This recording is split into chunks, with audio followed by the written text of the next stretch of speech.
Good afternoon. Yes.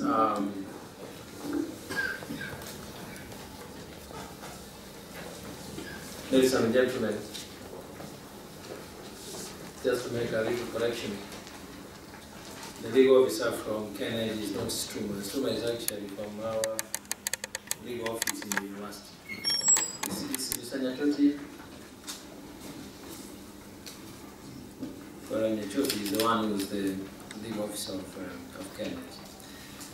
So we don't confuse and wonder whether our own staff is still working at what? At Kenya.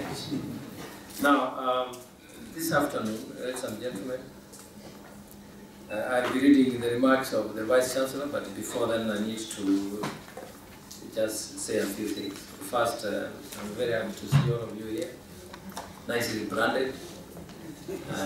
Although for some reason you seem to have all got small, wide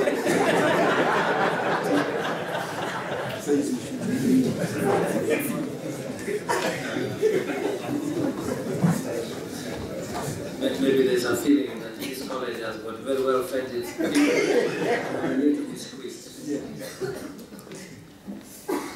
This college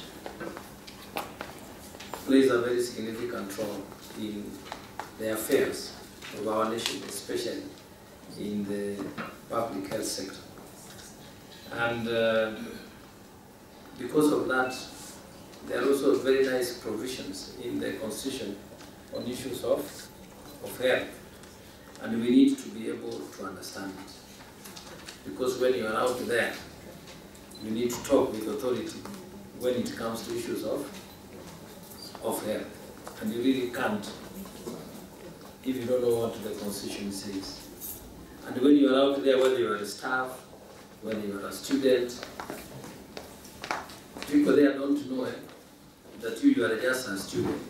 Or you are just what? You are just a messenger in this university or in this college. They assume you know something about health. And indeed, it is very important that we understand our roles, such that when we are out there, we are able to clearly articulate issues that touch on health. I also want to remind you that those of you who have read Vision 2030, you know health is a component of the social pillar of Vision 2030, and it clearly dovetails into the Constitution where it says that health is what? How many of you have read the Constitution? How many of you have seen? Let us see the hand. Just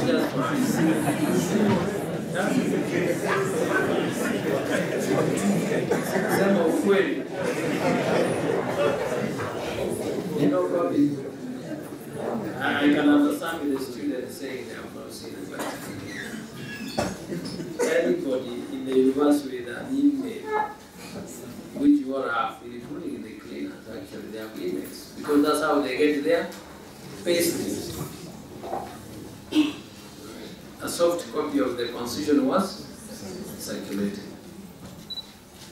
So, if you hadn't done anything about it before this, we can now go and read, especially after the chairman of the CIC gives his remarks. All right? This college also, as I said, it does impact seriously on issues of health for the nation. And because of that, as we launch this new RRI, or our own small input into the university bigger picture, there will be activities that we shall be expecting us to participate in. Expecting us means you, me, and everybody in this room and in this college. And one of the clear activities is that we shall have a medical camp.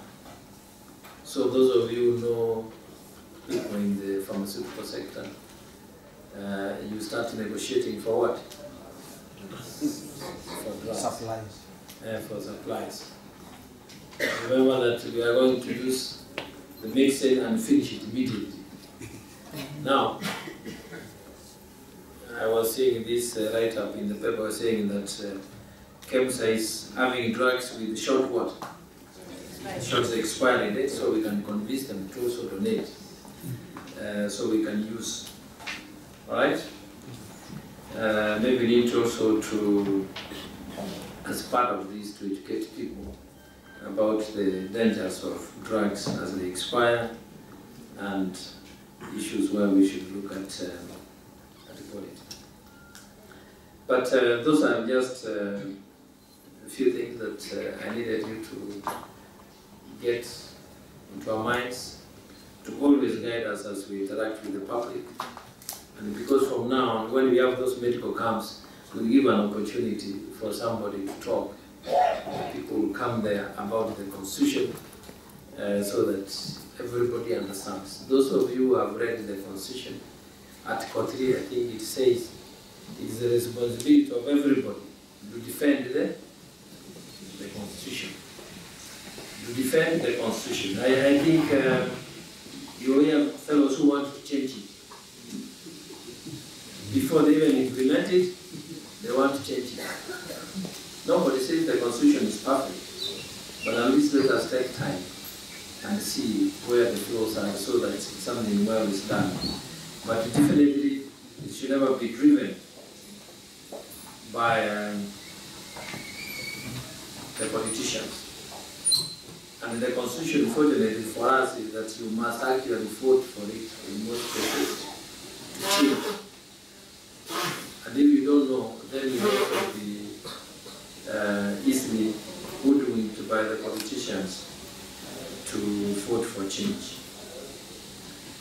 Ladies and gentlemen, so let me then move on and read the speech of our Vice Chancellor, Professor George Magoha.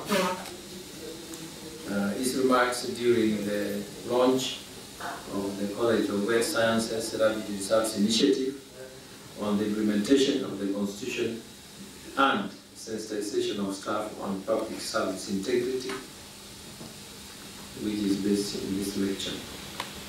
Our chief guest, Professor Bernard Aduda, Principal, College of Biological and Physical Sciences, the college managers here present, the staff, students, alumni, and other stakeholders, distinguished guests, ladies and gentlemen. It gives me great pleasure to welcome all of you to the launch of the College of Earth Sciences Rapid Research Initiative on the implementation of the Constitution and the sensitization of staff on public service integrity at the university. I am happy to welcome our chief guest, Professor Aduda, and the other distinguished guests for heeding our call to initiate this function at such a short notice. Ladies and gentlemen, the launch of the constitutional sensitization of the Constitution and the Public Integrity Program demonstrates that the University of Nairobi remains the leader in spearheading and embracing public sector reforms. More crucially, this initiative will entrench our Constitution in the lives of the university community and the larger society. Ladies and gentlemen, as part of the University of Nairobi, the college has made major strides in embracing the new Constitution. At the college level, we have circulated through heads of departments both hard and soft copies of the Constitution to our members of staff and students as the first step towards sensitization. The second phase, which is the most critical one, is the sensitization of the large college community, comprising of staff, students, and alumni, who play critical roles in the affairs of the college.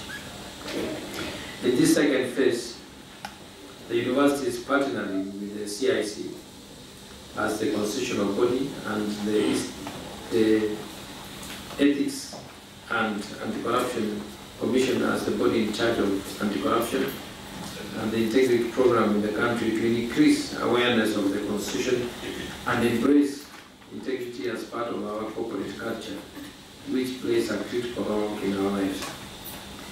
The university management, in consultation with CIC and the EACC will fast-track constitutional sensitization as part of the integrity program as enshrined in the Constitution as a rapid results initiative. The reason for the RRI is obvious, as it takes a shorter time in implementation and covers the wider university community.